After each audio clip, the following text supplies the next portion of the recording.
Pada subuh hari ini kita akan lanjutkan nasihat yang ketiga dari hikmah yang ke-13.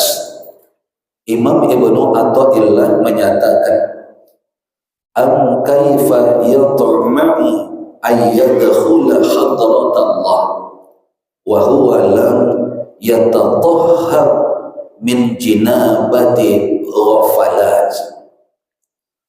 Kaifa yatma'u ayyadkhula hadratallah, bagaimana mungkin engkau akan dapat bertamu dengan Allah, bertamu dengan Allah. Ayyadkhula hadratallah, engkau bisa datang, engkau bisa bertamu kepada Allah. Kemudian disebutkan wa huwa lam yatatahhar min jinabati ghafalati, sedangkan engkau belum benar bersuci dari min jinabati, dari janabah, ghafalan, kelalaianmu. Kalimat hikmah yang ketiga ini sama memahamkannya dengan yang pertama dan yang kedua yang lalu, bahwa bentuk kalimatnya Imam Ibnu Athaillah seolah-olah bertanya, bagaimana mungkin? Tapi pertanyaan itu sebetulnya sekaligus merupakan jawaban bantahan bahwa tidak akan mungkin. Maka beliau mengatakan bagaimana mungkin. Kemudian dari kalimat-kalimat ini yang kedua yang bisa kita pahami adalah Imam Ibnu Athaillah ingin menyampaikan hambatan-hambatan atau kendala-kendala atau tantangan-tantangan bagi seseorang yang sedang atau ingin mendaki jalan menuju Allah Subhanahu wa ta'ala. Mendaki jalan menuju Allah yang kita maksudkan setiap kita menginginkan menjadi hamba yang dekat dengan Allah. Setiap kita ingin menjadi hamba yang dicintai oleh Allah. Setiap kita ingin menjadi hamba yang senantiasa mendapatkan ridha Allah, mendapatkan rahmat Allah, mendapatkan barokah dari Allah. Nah, jalan kita menuju kepada itu semua, itulah yang selalu disebut dengan mendaki jalan menuju Allah. Jadi menuju rahmat Allah, menuju ridha Allah, menuju cinta Allah, menuju segala sesuatu yang kita inginkan dari Allah Subhanahu wa ta'ala. Maka pada kalimat yang ketiga, bentuk kalimat yang digunakan oleh Imam Ibnu Athaillah adalah ayyadkhula hadratallah. Ayyadkhula, bahwa engkau akan masuk, begitu arti makna kalimatnya kalau secara teks bahasa. Bagaimana mungkin engkau bisa masuk ayyadkhula hadratallah, kehadiran Allah? Artinya sederhananya, bagaimana engkau bisa datang, masuk, menjadi tamu kehadiran Allah, menjadi hamba Allah, menjadi tamu Allah, sedangkan engkau, wahua, sedangkan dia, artinya orang yang tadi sedang mendaki jalan menuju Allah, lam yatatahhar, dia belum bersuci, toharoh, dia belum bersuci min jinabah, dari janabatnya, dari junubnya, ghafalati. Junub yang dimaksud bukan junub seperti hadas besar, tapi junubnya adalah ghafalati, junub kelalaian dari Allah. Bagaimana bisa menuju Allah sementara dia masih lalai dari Allah, masih junub? Jadi diibaratkan sama seperti kita ke masjid. Bagaimana kita boleh masuk ke dalam masjid lalu duduk di masjid sementara kita masih junub? Dilarang ke masjid, dilarang diam di masjid kalau masih junub. Maka harus lebih dahulu taharah, ya tahar tadi, harus lebih dahulu bersuci. Bersuci baru boleh masuk masjid, baru boleh berdiam di masjid. Sama juga dengan datang kepada Allah di dalam solat. Bagaimana seseorang bisa dibolehkan datang ke dalam solatnya sementara dia masih junub, sementara dia masih janabah, maka belum bertaharah, belum bersuci, maka itu semua tidak mungkin, dan itu semua bahkan menjadi terlarang, haram. Haram ke masjid, duduk di masjid, berdiam di masjid kalau belum bersuci dan bersuci dari junubnya, dari janabatnya. Haram mengerjakan solat kalau yang bersangkutan belum bersuci dari janabatnya. Maka di sini kalimatnya tidak mengatakan haram, tapi Ibnu Athaillah mengatakan bagaimana mungkin. Pertanyaan, tapi beliau mengatakan tidak mungkin seseorang yang belum bersuci dari junub kelalaiannya, dari junub kelengahannya, maka dia tidak akan pernah sampai menuju ayyadkhula hadrat Allah, untuk menuju Allah Subhanahu wa ta'ala. Nah, maka dari itu Bapak dan Ibu jamaah yang dirahmati oleh Allah Subhanahu wa ta'ala, hikmah yang ketiga dari fasal yang ke-13 ini menyebutkan kepada kita penghalang seseorang akan gagal menuju Allah kalau dia sendiri lengah dari ingat kepada Allah. Dia akan gagal menuju kepada Allah kalau dia senantiasa lalai dalam berzikir kepada Allah. Maka kalau kita kaitkan dengan pengajian kita sebelumnya melalui kitab Al-Khusyu' fi Shalah, maka penting sekali kita senantiasa terus menerus sejak awal sholat kita sampai akhir sholat kita agar mengerahkan kemampuan berzikir kita kepada Allah, mengerahkan kemampuan daya ingat kita kepada Allah Subhanahu wa ta'ala. Kenapa? Karena kalau lalai, bagaimana mungkin? Begitu kalimatnya. Kalau dia lalai, bagaimana mungkin? Kalau dia lengah, bagaimana mungkin dengan sholatnya dia bisa ayyadkhula hadratullah tadi, bisa datang, bisa bertamu kepada Allah. Jadi kita ke masjid bertamu kepada Allah. Dengan sholat kita bertamu kepada Allah. Bertamu sekaligus bertemu. Tapi jangankan bertemu, bertamunya saja itu hal yang tidak mungkin apabila junub kelalaian, junub kelengahan, junub yang lepas dari berzikir dan ingat kepada Allah, sampai yang bersangkutan dikatakan wa huwa lam yatatahhar, tidak bersuci terlebih dahulu. Maka dari itu kita harus mengusahakan membangun daya zikir kita kepada Allah, membangun daya ingat kita kepada Allah. Sederhananya zikir itu sudah kita bahas yang lalu. Apa yang dimaksud dengan zikir yang sesungguhnya, yaitu ingatnya seseorang kepada Allah Subhanahu wa ta'ala. baik dia mengucapkan kalimat-kalimat zikir ataupun ketika yang bersangkutan tidak menyebutkan dengan lisannya kalimat-kalimat zikir, tapi selalu membawanya ingat kepada Allah Subhanahu wa taala.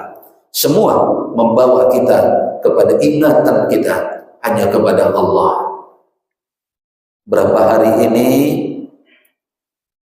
kita ingat kepada Allah bahwa ada orang yang ketika panik karena sudah lebih kurang menurut berita 4 bulan tidak bekerja lagi, tidak ada penghasilan, rumah kontrakan pun didesak harus dibayar. Lalu puncaknya suami istri yang terus-menerus bertengkar. Hasil dari pertengkaran, emosi suami tidak tertahan, lalu melakukan kekerasan kepada istrinya. Pada akhirnya istrinya pun masuk rumah sakit. Selama istrinya masuk rumah sakit, dia yang mengurus anaknya 4 orang, semakin panik, semakin bingung. Akhirnya dia pikir jalan keluarnya, 4 orang anaknya harus dia selamatkan dengan cara membunuhnya. Kita ingat kepada Allah. Kita ingat kepada Rasulullah yang mengatakan kadal faqru ayyakuna kufran, bahwa kefakiran itu sangat dekat sekali dengan kekufuran. Kadal faqru ayyakuna kufran, bahwa kefakiran itu, fakir itu mendekatkan kepada kafir, berbuat kafir kepada Allah, berbuat ingkar kepada Allah. Dia bunuh 4 anaknya dan dia pun berusaha melakukan bunuh diri tapi gagal. Ini pun membuat kita ingat kepada Allah. Kejadian-kejadian di sekitar kita membuat kita ingat kepada Allah. Ini dari Allah, ini takdir Allah, ini pelajaran yang diberikan oleh Allah. Ini Allah tunjukkan apa yang menjadi af'alnya kepada kita agar kita senantiasa ingat kepadanya. Apalagi waktu kita di dalam sholat kita, itu semakin daya ingat kita itu semakin terbangun. Apalagi tadi Bapak dan Ibu, ayat yang dibacakan oleh imam kita itu di rakaat yang pertama, itu hampir semua ayat tersebut seharusnya mengingatkan kita tentang Allah. Begitu banyaknya tadi asma Allah yang disebutkan, bahkan disebutkan walahul asmaul husna, dia memiliki nama-nama yang baik, nama-nama yang mulia. Beberapa di antaranya tadi disebutkan ada al-mutakabbir, yang maha sombong, takabur, yang maha takabur tadi disebutkan. Al-muhaimin tadi disebutkan. Kemudian Al-Jabbar tadi disebutkan, Al-Quddus tadi disebutkan, ada As-Salam tadi disebutkan, bahkan kalimat La ilaha illahu itu sampai 2 kali disebutkan, bahwa tiada Tuhan selain Dia. Itu seharusnya memang membawa kita semua ingat kepada Allah. Al-Quddus yang maha suci Dia, As-Salam Dia yang maha melindungi, dan Dia yang maha menyelamatkan. Kita ingat kepadanya semua.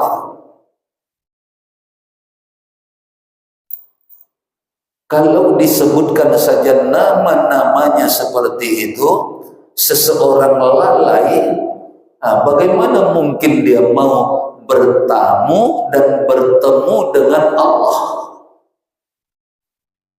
Bagaimana mungkin itu dia dapatkan?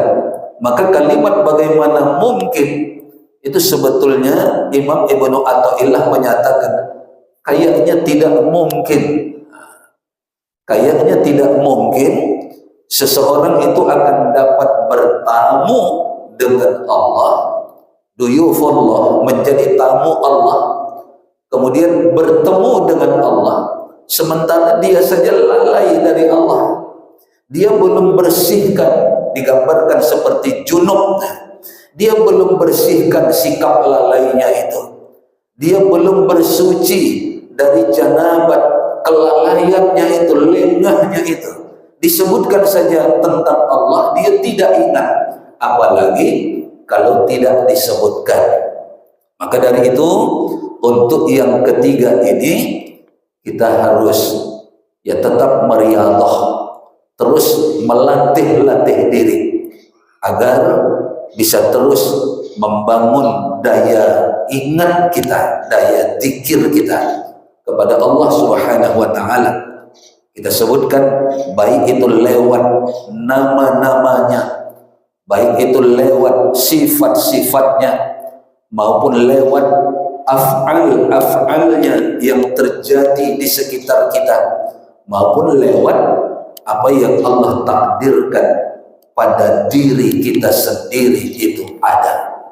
Maka tingkatkan kehadiran hati, jangan sampai lengah, jangan sampai lalai yang digambarkan sebagai janabat, sebagai junub.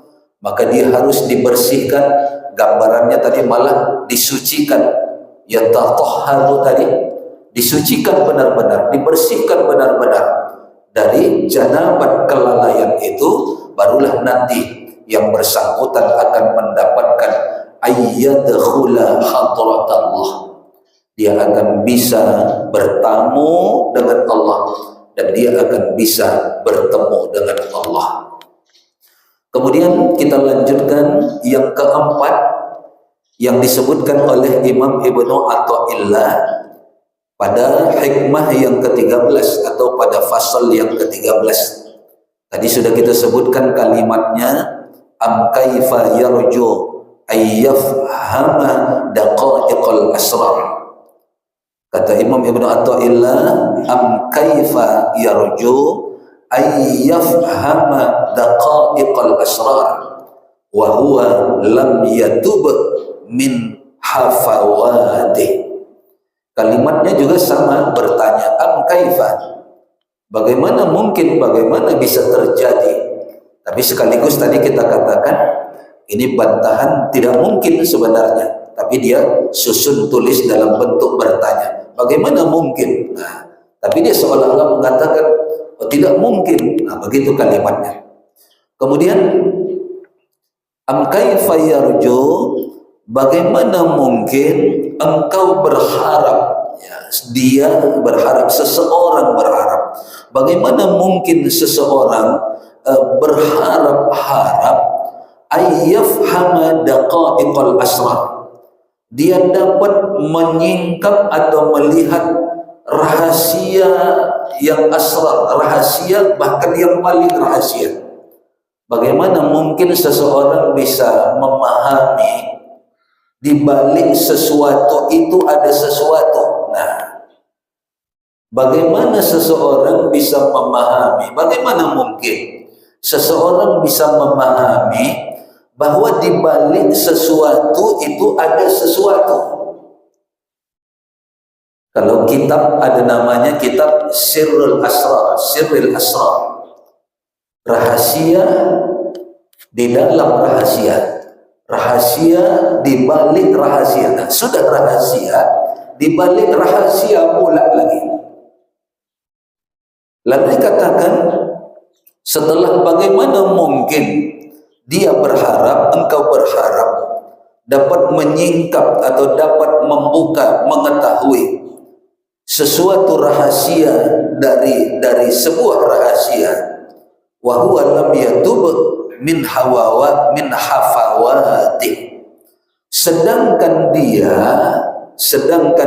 wa huwa lam yatub, belum bertaubat, sedangkan dia belum bertaubat, min hafawatihi, dari kekeliruannya. Bahasanya taubat. Kalau kita artikan sederhana, berhenti. Bagaimana mungkin seseorang bisa menyingkap sebuah rahasia di balik dari peristiwa itu, sementara dia sendiri belum bertaubat, lam yatub, artinya belum berhenti dari kekeliruan-kekeliruan yang ada di dirinya sendiri. Kekeliruannya saja itu belum dia pahami. Bagaimana mungkin dia mau memahami sebuah rahasia di balik rahasia?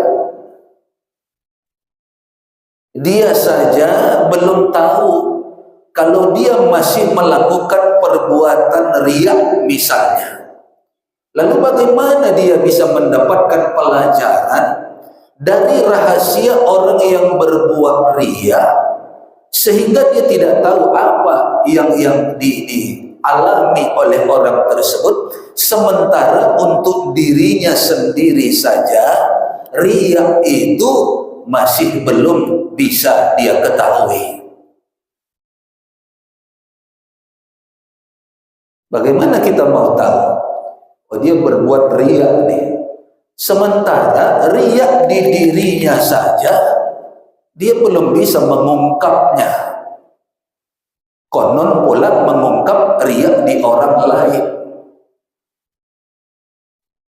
Bagaimana mungkin dia bisa tahu nikmatnya sholat yang senantiasa berzikir kepada Allah, nikmatnya sholat yang selalu ingat kepada Allah, sementara dia sendiri masih menikmati kelalaiannya. Nikmat sama dia sholat walau tidak ingat, nikmat dirasakannya, nggak ada masalah sama dia. Itu artinya dia tidak berhenti dari ngerayaunya, dia tidak berhenti dari melamun-melamunnya di dalam sholat. Tadi lam yatub, dia tidak bertaubat dari itu, tidak mau segera stop, jangan lagi was-wasan, jangan lagi lengah, jangan lagi lalai. Itu pun dia tidak lakukan.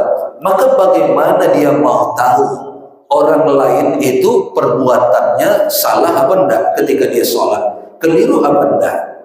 Bagaimana dia mau tahu duduk seseorang dalam sholat itu salah, sementara dia sendiri belum tahu duduk yang benar itu kayak apa?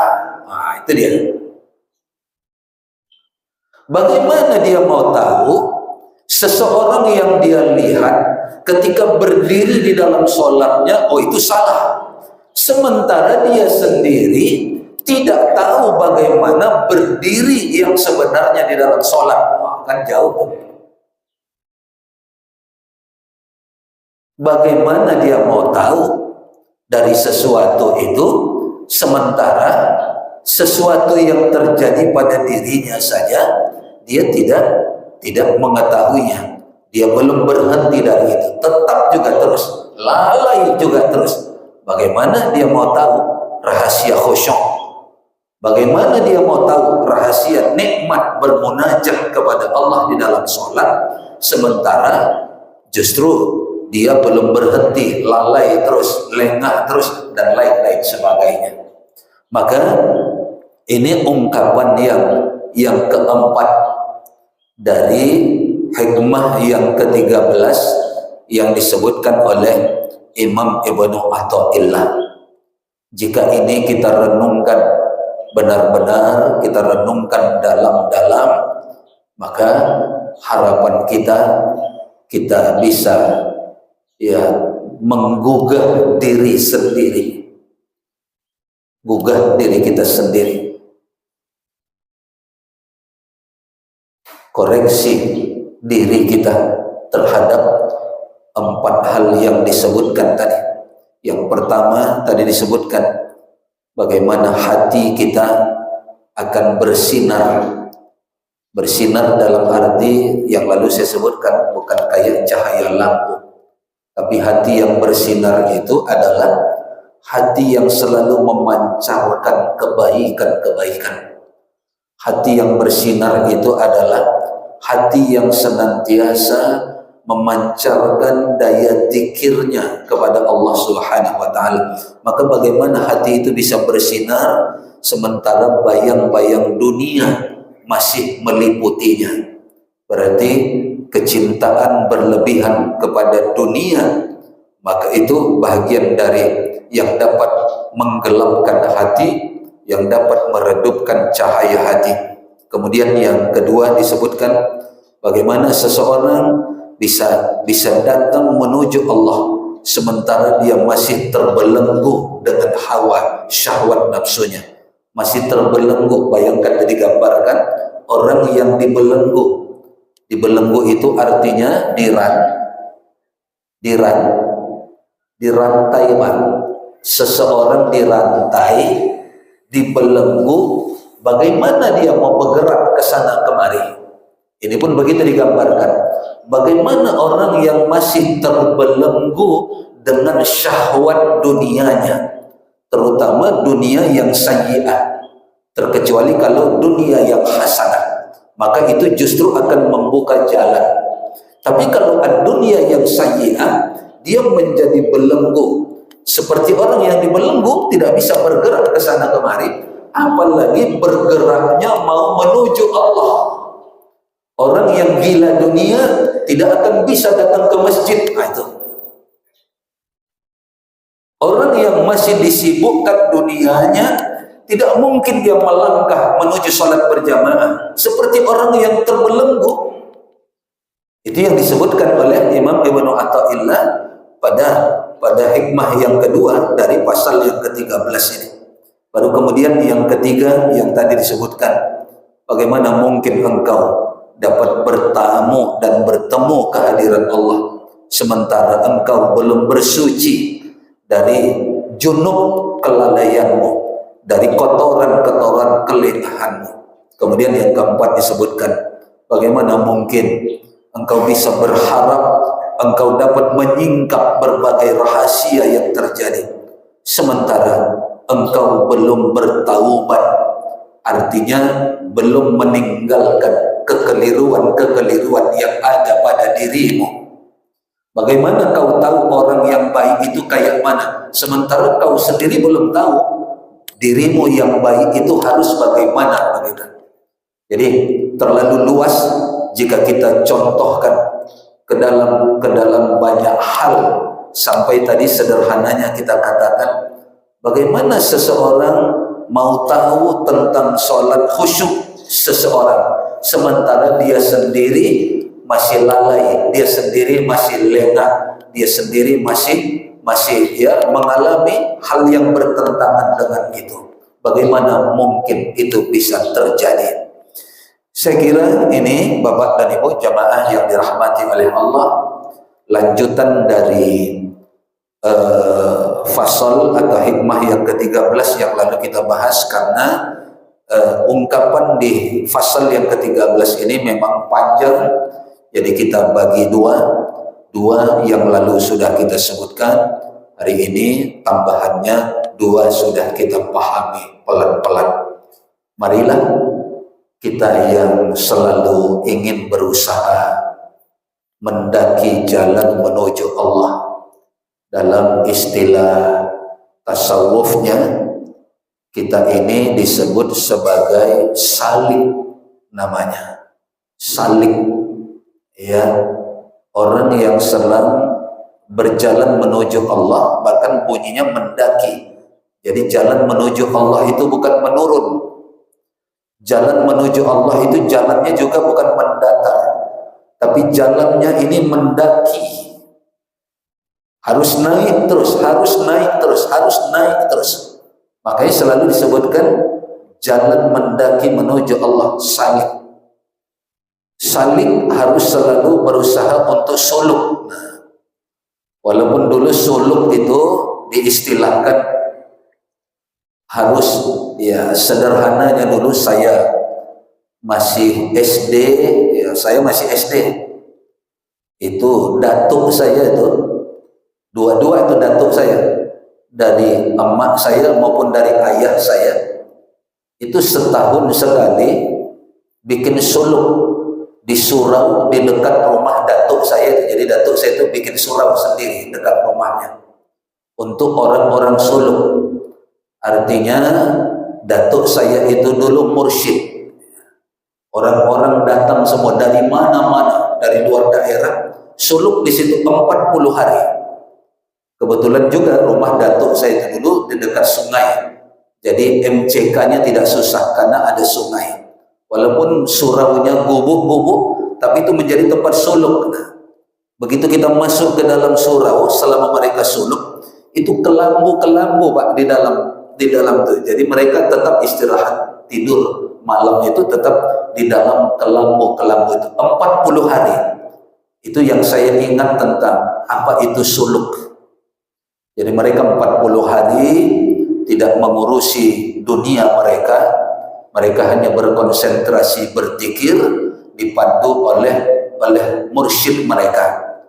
Di sini tidak pernah saya dengar ada istilah mursyid itu disebut sebagai khalifah. Kalau di sana itu datuk saya itu dua-dua itu. Ini Khalifah Muhammad Amin sama Khalifah Abdul Majid. Nah, itu datuk saya itu dua-dua itu. Jadi di sana gelarnya khalifah, tidak dikenal di sini seperti sebutan mursyid, murabbi begitu, tapi khalifah.